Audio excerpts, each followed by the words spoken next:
जय माता दी भक्तों। आज हम आपको सुनाते हैं सिद्धिदात्री माँ दुर्गा की 9वीं शक्ति की पावन कथा। माँ दुर्गा जी की 9वीं शक्ति का नाम सिद्धिदात्री है। ये सभी प्रकार की सिद्धियों को देने वाली हैं। नवरात्रि पूजन के 9वें दिन इनकी उपासना की जाती है। इस दिन शास्त्रीय विधि विधान और पूर्ण निष्ठा के साथ साधना करने वाले साधक को सभी सिद्धियों की प्राप्ति हो जाती है। सृष्टि में कुछ भी उसके लिए अगम्य नहीं रह जाता। ब्रह्मांड पर पूर्व विजय प्राप्त करने की सामर्थ्य उसमें आ जाती है। मार्कंडेय पुराण के अनुसार अणिमा, महिमा, गरिमा, लघिमा, प्राप्ति, प्राक्रम्य, इष्टित्व और वशित्व ये 8 सिद्धियां होती हैं। ब्रह्मवैत्र पुराण के श्री कृष्ण जन्म खंड में यह संख्या 18 बताई गई है। इनके नाम इस प्रकार हैं: अणिमा, लघिमा, प्राप्ति, प्राकाम्य, महिमा, ईशित्व, वाशित्व, सर्वकाम वसायिता, सर्वज्ञत्व, दूरश्रवण, परकाय प्रवेशन, वाक् सिद्धि, कल्पवृक्षत्व, सृष्टि, संहारक, रण सामर्थ्य, अमरत्व, सर्वन्यायकत्व, भावना और सिद्धि। माँ सिद्धिदात्री भक्तों और साधकों को ये सभी सिद्धियाँ प्रदान करने में समर्थ हैं। देवी पुराण के अनुसार भगवान शिव ने इनकी कृपा से ही इन सिद्धियों को प्राप्त किया था। इनकी अनुकंपा से ही भगवान शिव का आधा शरीर देवी का हुआ था। इसी कारण वे लोक में अर्धनारीश्वर नाम से प्रसिद्ध हुए। माँ सिद्धिदात्री 4 भुजाओं वाली है। इनका वाहन सिंह है। ये कमल पुष्प पर भी आसीन होती हैं। इनकी दाहिनी तरफ के नीचे वाले हाथ में कमल पुष्प है। प्रत्येक मनुष्य का यह कर्तव्य है कि वह माँ सिद्धिदात्री की कृपा प्राप्त करने का निरंतर प्रयत्न करें, उनकी आराधना की ओर अग्रसर हों।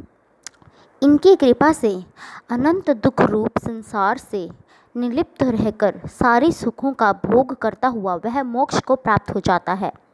9 दुर्गाओं में माँ सिद्धिदात्री अंतिम है। अन्य 8 दुर्गाओं की पूजा उपासना शास्त्र विधि विधान के अनुसार करते हुए भक्त दुर्गा पूजा के 9वें दिन इनकी उपासना में प्रवृत्त होते हैं। इन सिद्धिदात्री माँ की उपासना पूर्ण कर लेने के बाद भक्तों और साधकों की लौकिक पारलौकिक सभी प्रकार की कामनाओं की पूर्ति हो जाती है।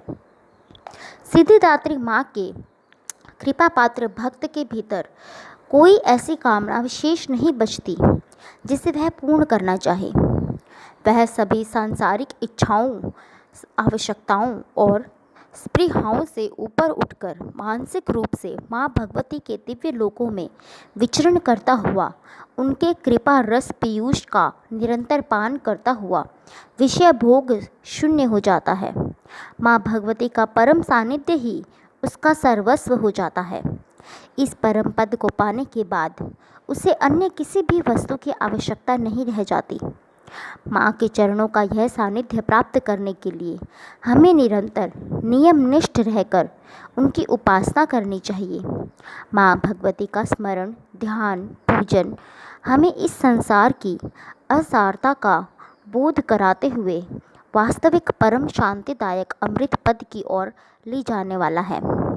इनकी आराधना से जातक को अणिमा, लघिमा, प्राप्ति, प्राकाम्य, महिमा, ईशित्व, सर्वकामवासिता, दूरश्रवण, पराकमा प्रवेश, वाक् सिद्ध, अमरत्व, भावना सिद्धि आदि समस्त सिद्धियों नवनिधियों की प्राप्ति होती है।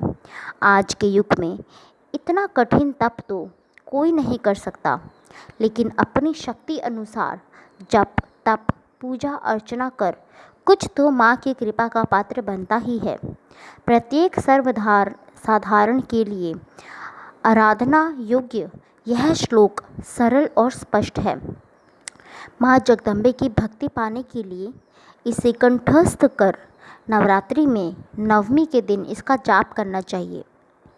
या देवी सर्वभूतेषु माँ सिद्धिदात्री रूपेण संस्थिता। नमस्तस्यै नमस्तस्यै नमस्तस्यै नमो नमः। अर्थात हे माँ, सर्वत्र विराजमान और माँ सिद्धिदात्री के रूप में प्रसिद्ध अम्बे, आपको मेरा बार बार प्रणाम है। यह मैं आपको बार बार प्रणाम करता हूँ। हे माँ, मुझे अपनी कृपा का पात्र बनाओ। जय माता दी। बोलो साचे दरबार की जय। तो दोस्तों, आपको ये वीडियो अच्छी लगी तो कमेंट करके ज़रूर बताएं और वीडियो को लाइक, शेयर और सब्सक्राइब करना न भूलें। Thank you.